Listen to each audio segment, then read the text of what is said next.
And anyone who's been in church for a while, some people might be familiar with a pastor down in Southern California by the name of Rick Warren. Does that ring a bell for a few people? Okay. So he does this, what I've always seen as like this cheesy thing, I think any time that he communicates. Like I've only heard him a few times, but he always starts with, "Have I told you lately how much I love you?" And he's like, smiley, and and it comes off to me in these weird ways. But for some reason, I was reminded of that this week. And to take from him, like, "Have I told you lately how much I love you?" In a very genuine and authentic way, as I think he is also. He really is. He is a sweet, sweet man. As we come off of Resurrection Sundays, we come off of Easter. It's not this one-time event that we celebrate on that Sunday, but it's actually a day that informs our lives. It's a day that informs everything we move forward. And for those of us that are following Jesus and proclaiming that we believe in the death and the resurrection, and that in so many ways that his life, his death, his resurrection has like washed away our sins, we get to step into this new life. I think every Sunday, like, I never want to miss a moment. Sometimes I say it clearly, sometimes not, but like, you are so loved. More importantly than like loved by me, like, you are loved by God. And coming off of Easter, may we continue to be propelled by that love. That it's not a love that we have to go chasing or seeking or fighting for, but it's a love that is extended to us in all circumstances through grace and mercy. So this morning, if you hear one thing, you are loved. May we be propelled by that, encouraged by that. May that inform all things that we do in our life. So coming off of Easter, we're going to start a new message series, and we're calling this The Pursuit. And so much of what we're going to look at, we're going to take a handful of accounts from the gospel or the narrative of Luke.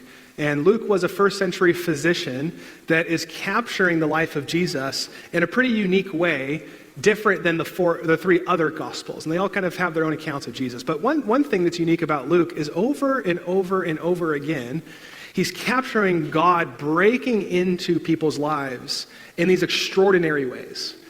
And what's unique about it, though, is that it's very unordinary people in some ways. It's some people that we wouldn't expect.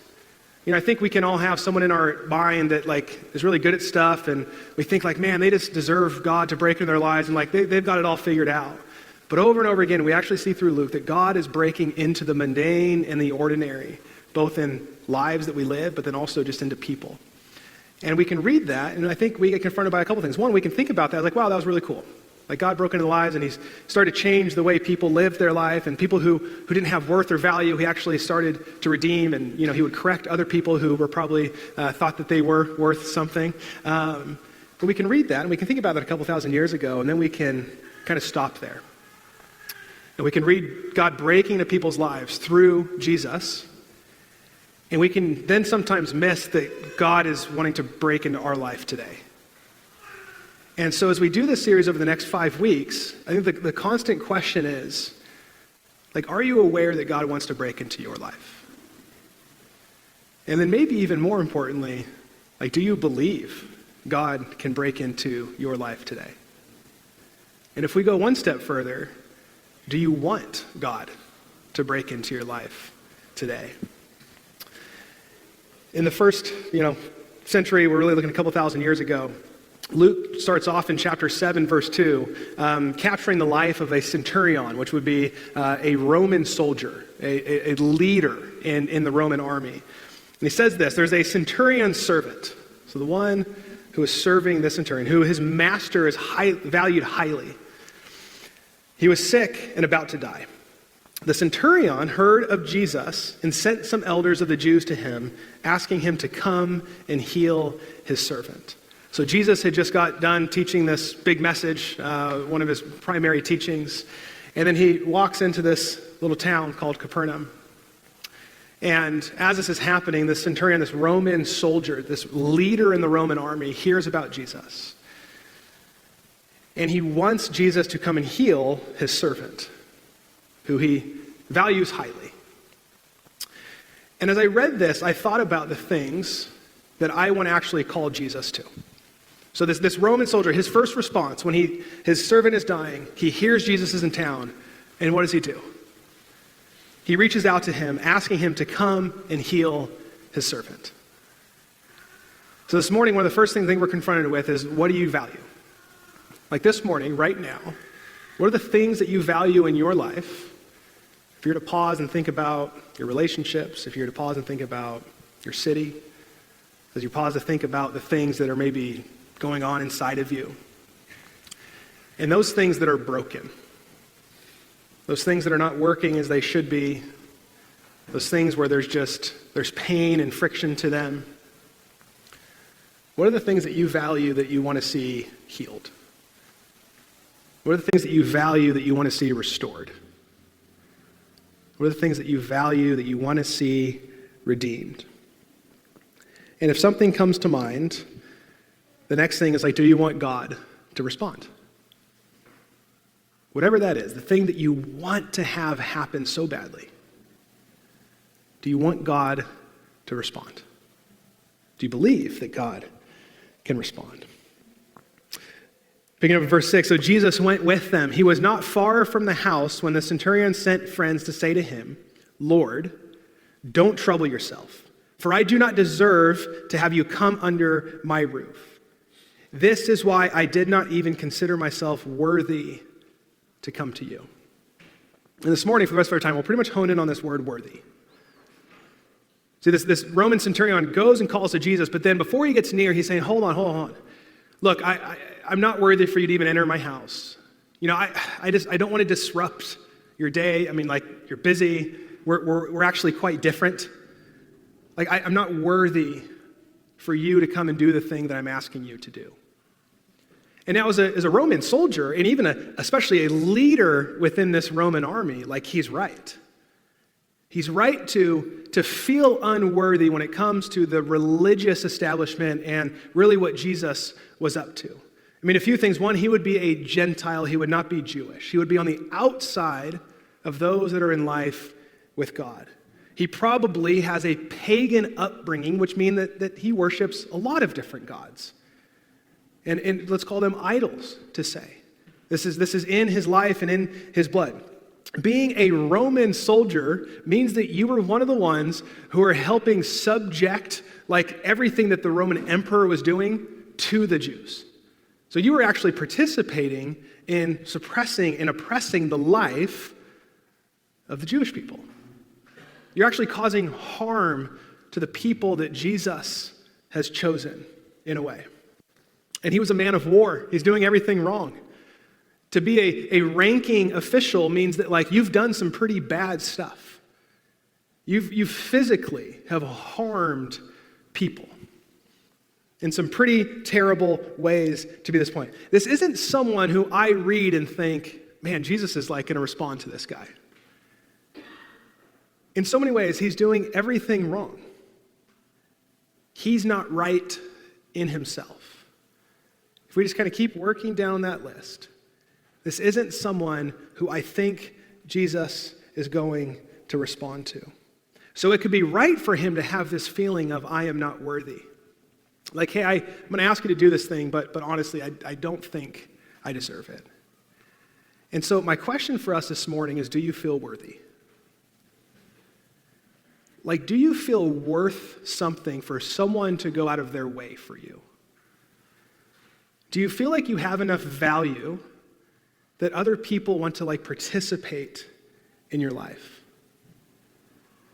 That you're actually up to something, that someone sees that if they give you their time, if they give you their energy, if they give you all the things that they believe to be good for you, do you actually feel adequate enough to ask? Do you feel worthy? And really what we're talking about under this is shame and guilt. If we're to boil this down, if we're to think about in our lives the amount of shame and guilt that we can feel on a day-to-day basis. Some of this could be rooted in our early childhood. Some of this could be the things that we messed up and did this week. Because what starts to happen is guilt says that I've done something bad, and therefore I don't deserve this. Shame says who I am is bad, and therefore I don't deserve this. And I think it's interesting to see, if we're going to play out this in a second, but like, what are the ways that shame and guilt actually show up in our lives? Because I don't know if we ever pause enough to think about, like, is shame driving my motivations this week? Am I just not feeling good about myself and that's why I'm doing this or doing that or doing this? Or have I just messed up so bad that I can't ask for this or that? So this is the second summer in a row where we've had to put a dog down going into summer. Caitlin, this was Caitlin's dog's turn this summer. It was my dog last summer. So she actually spent the morning yesterday at the vet. And you kind of work through the things of like, man, this dog's like 15 years old and, lived a long life. We joke about, this is kind of cool. I've never been a massive fan of this dog, but I'll put it that way. This dog, no joke, would like do road trips with Caitlin when she was younger we were in college in Sacramento together, driving from the Bay Area to Sacramento, and Caitlin would eat sunflower seeds. This dog learned how to eat sunflower seeds. Like legitimately crack them in the dog's mouth, spit out the shells, and like eat the seed. Like I again, not a big fan, but I'll give the dog that. But one of the things, like if you're a dog owner or if you know dogs, that you think about over time is like, you take pictures, you take videos of when dogs get in trouble. Have you guys ever like gone down the rabbit trail of those videos? Okay, let's do that for a second. Let's play these.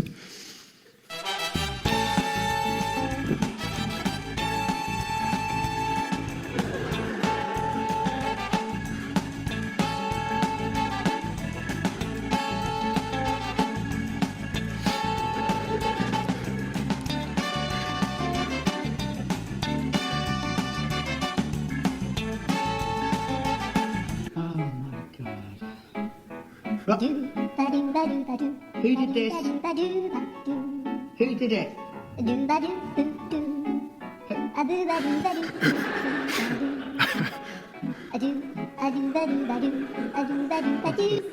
That's what I come home to.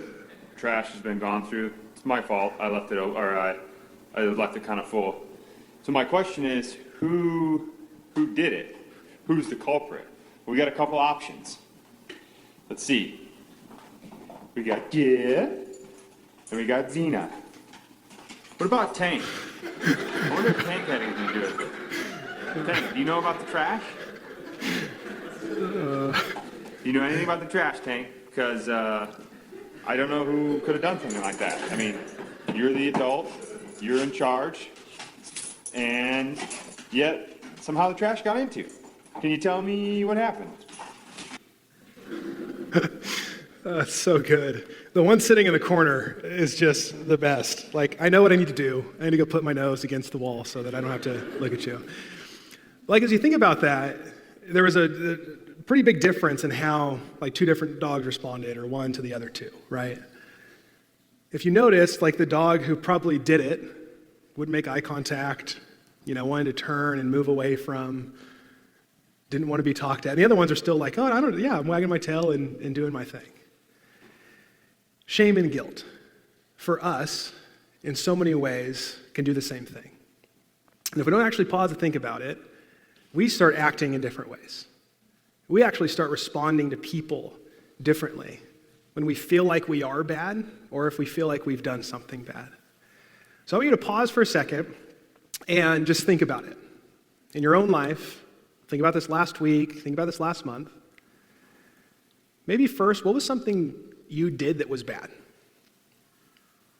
Something that you didn't want someone else to know about? Maybe even focusing on something relationally. And then I want you to think about how you operated with that person.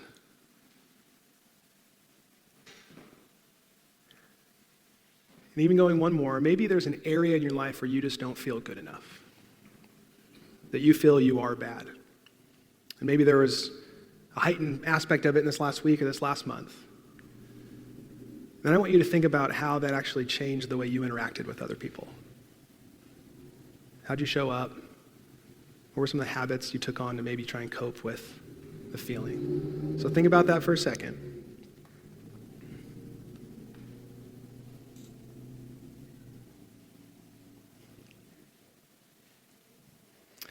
And then I just want you to briefly, you're going to share with kind of the person or people sitting next to you here in a second.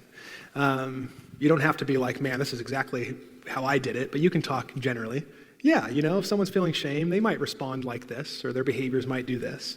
But I want you just to talk for a second. And just what are some of the behaviors or the ways that people start operating when they feel like they aren't worth much. Or when they feel like they've done so bad that that can't be undone. So, for just a few minutes here, with the person or people sitting around you and next to you, as much as you feel comfortable, you could actually look at someone in the eye and say, I don't want to do this. That's okay. But just talk for a minute. What are the behaviors? How does it actually change who we are, how we respond, how we interact with others? Shame, guilt, how does it change us? Go ahead. Chat for a couple minutes.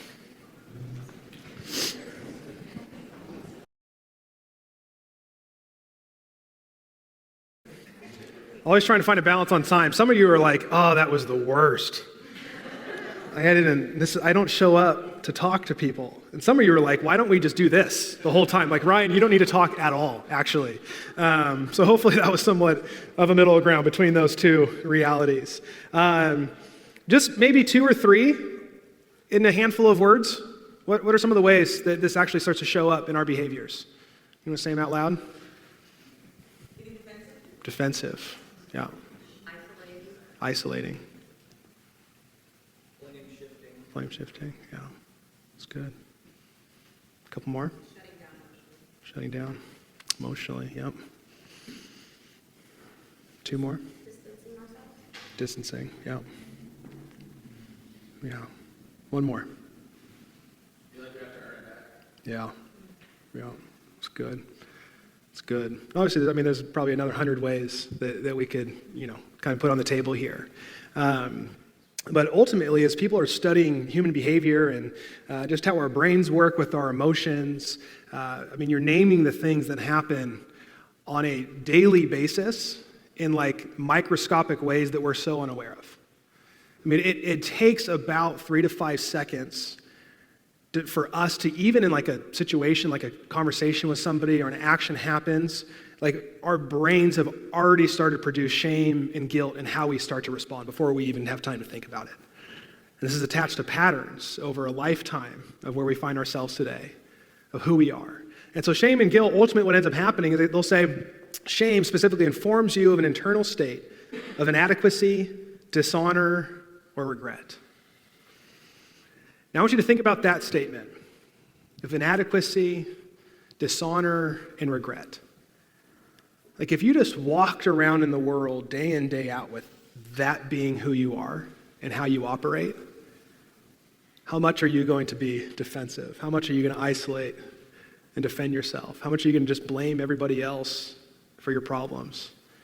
How much are you just going to be trying to earn and achieve everything because there's just this emptiness inside? And I'll say I'm the first one, probably mostly. For me, it's either isolation or it's achievement. That I will either be so filled with shame that I will isolate and pull away from the world, or I will go over-function like no other because I'm going to earn back love or worth to make up for this. Those are 2 of my most natural responses. The whole flight, fight, freeze, that's connected to shame and guilt. Over and over and over again. So I don't know for you. I have my scenarios that repeat themselves and the new ones that come up, but maybe, like today, maybe there's some hopes and dreams that you have for your life that just haven't happened yet. Like big ones. And in that starts to become this lie that, well, it hasn't happened because you're not worth it, or that you're just not doing a good enough job. Or maybe for you, like the brokenness around you in our city and in our neighborhoods, like it weighs on you and you want to fix it and you want to solve it, and no matter what you do, how much you care, how much you do, there's still just brokenness everywhere, and you start to feel like, well, then why? I'm not even worth, I cannot change, I can't do good enough. Maybe in comparison to your siblings, you haven't become successful in your parents' eyes yet. Maybe no matter how hard you try or the mechanisms that you put in place, you kind of keep doing that thing that you don't want to do, and you don't want anyone else to know that you do. Maybe you have an inner critic that just like lives in here, and it just tells you constantly like, well, that was dumb. Well, nice try, but you're still not doing it. Well, maybe one day you'll be able to do it, it'll be worth something. Again, I don't know your scenario, but What are the ways that shame and guilt are showing up in your life today? I was having a pretty significant bout of this one week, and it was coming out of a leadership meeting. And I'm always wrestling through something, it seems like, but it happened to be a week I was meeting with my spiritual director. And we were talking, we have an hour together on the phone, and I was sharing with her, she always starts with like, so how are you showing up today? And so I sit there for a minute, and I invite God in, and I think through, how am I, what's going on? Like, what's going on here and here? And I said, I think I'm showing up, like, trying to rewrite the leadership meeting because I feel like I did bad. And actually underneath that, like, I feel like I am bad. Like, I feel like I'm not good enough. And we go down this whole rabbit trail, and I'm just, sharing the ways in which shame and guilt is just all over me. She goes, wow, it's really good. Yeah, God probably agrees with you. So go ahead and tell me about that God of shame. And she just sat there go on, tell me about the God of shame. Tell me about the God of guilt. I'm curious. Tell me about this God that you serve and that loves you and that you love and you're following and all these things. Tell me how he just shames and guilts you. Go on. And I literally sat there for a minute. I'm like, maybe he does shame me. And so I'm trying to think through the ways, and she's so good that she made me think I needed to come up with an answer of how he shames or guilts. And I just sat there for a minute, and it just sunk into a new deep level that God does not shame. God does not guilt. And how often I need to be reminded of that truth.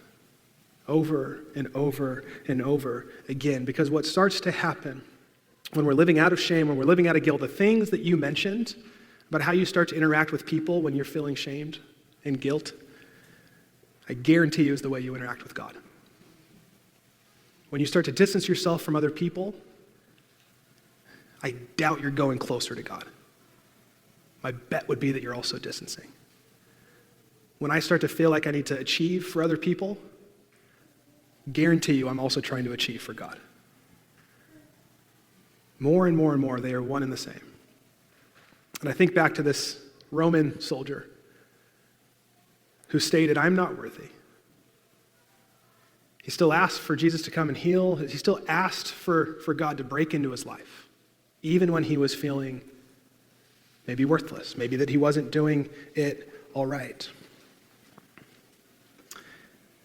Picking up in Luke 7b, he had just said, I'm not worthy. And then he says, but say the word, and my servant will be healed.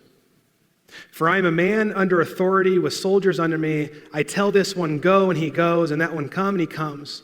I say to my servant, do this, and he does it. When Jesus heard this, he was amazed at him. Turning to the rest of the crowd that was following him, and he said, I tell you, I have not found such great faith even in Israel. There's one other time that the writers captured Jesus saying this word amazed, that I am amazed. And it was actually that he was amazed at how those of Israel did not have faith. Those who felt like they were doing everything right. Those that had religion figured out and living up to the morals and the ethics and the righteousness. Those that were doing it all right and felt good about themselves, which I still doubt. But they were doing everything that had all the worth and the value that they thought they needed for God to break in their lives. He once turned to them and said, I'm amazed at how much faith you don't have. And then to this Roman centurion, one is on the outside of life with God. And I wonder how much of this is he actually has a healthy view of his self-worth. That he's saying, God, I want you to break into my life and in through Jesus to heal my servant. But it is not because I am good. It is not because I'm doing enough. It's not because I have it all figured out. It's not because I feel completely good about myself, but you are good. But you are right. But you are a firm foundation. But you live into the promises that you give. But you. And so what I start to pick up is that God is not breaking into our lives because we've earned it or deserve it. God is breaking into our lives because he has earned it and deserves it. When we talk about celebrating Easter, we look at the greatest way, and Jesus actually communicated this to say, take up life with me. I have wiped everything clear. All of your brokenness, all of your sin patterns, everything, every area that you fall short. I am good. Whenever you don't feel like enough, I am enough. Will you take my hand? Will you invite me into your life? Will you invite me into the things that you want to see healed and restored and reconciled and redeemed? The things that you have value on in this world. Will you invite me into those, because I want to respond.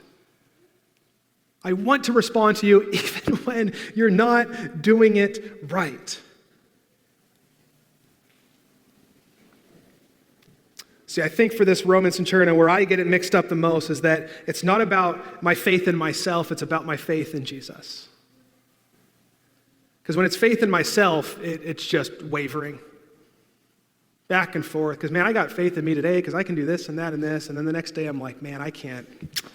So I'm just not. And then I just don't participate in like the world and in other people's lives and in my family and in my marriage. And I start to it just repeats itself over and over and over again. The Roman centurion is saying that, Jesus, I want you to come and respond, not because of the faith I have in myself, but because of the faith I have in you. So I wonder for you this morning, what ways do you want God to respond? And what's the shift? What's the shift? And I'll get to why I asked that question here. There's this quote from this great little book. Still always trying to figure out how to pronounce this dude's name. Klein Snodgrass. That's a name. But the book is Who God Says You Are. And he says this: faith transforms identity, or else it's not faith. Faith transforms identity, or else it's not faith. Usually, it's, well, I need to find my identity first, and now I can have faith. Usually, it's I need to feel right, or I am doing good enough, and now I can have faith in because I feel good. But what he's saying, it's actually cart before the horse in that sense. It's the faith that transforms identity. The more faith I have in Jesus, the more I'm able to put my life into him, to then ask him to respond, and then follow the ways that he does respond, whether I think he does or he doesn't. And over again, my life is being transformed by saying, I don't feel right, I don't feel good, I don't feel enough, but God, you are. Over and over and over again. And here's what I think starts to happen. See, the early church, I think, grasped this in some ways that a lot of people around were like, what in the world is going on with this little minuscule movement of Jesus followers? Like, there seems to be something unique to them. There seems to be like this presence and this power, but they're these kind of like off-brand people that are grouping together in like oppression. Like, what is this? What's happening? And there was this guy named Dionysius, and there's a letter written to him, and I think it was like the 3rd century. And it's actually talking about the Christian faith, because he has these questions. He's like, what's happening here with these people? It's a little bit long, but I want you to imagine a world like this. He wants to know the evidence and what's going on. Why do these people operate the way they do? And in response, they write this letter to him, and it says, they live in their native countries, but only as outsiders. They participate in everything like citizens and tolerate all things as foreigners. Every foreign place is their homeland, and every homeland is foreign. Like other people, they marry and have children, but they do not expose their young. They provide a common meal, but not a common bed. They happen to be in the flesh, but not living according to the flesh. They spend time on earth, but their citizenship is in heaven. They obey the fixed laws, and their lifestyle rises above the laws. They love everyone and are persecuted by all. They are misunderstood and are condemned. They are put to death and are made alive. They are poor and enrich many. They lack all things and prosper in everything. They are dishonored and are glorified in their dishonors. They are slandered and they are acquitted. They are disparaged and they bless. They are insulted and they offer respect. When doing good, they are punished as evil. When being punished, they rejoice as people being brought to life. They are attacked as foreigners by Jews, and they are persecuted by Greeks. And those who hate them cannot explain the reason for their hostility. Like, this is a group of people that I don't believe are living out of shame and guilt in their life. That their belief in Jesus and their faith in God propelled them to an entirely different lifestyle that did not have time for shame and guilt. Because what shame and guilt starts to do is it starts to make us look inward when God is calling us to look outward. And to live a life in a way when the people looking around us say, "What is that?" You're not defensive like many people that I know. You actually stay connected to people that you disagree with. You actually don't slander the people. Here's where I feel convicted this week. You actually don't slander the people that you hate. And people start to look and they recognize and you say, "Yeah, I know. Man, I fall short. I cannot do this on my own, but God. But my faith in who God is, because of his faithfulness, I can respond in these ways over and over and over again."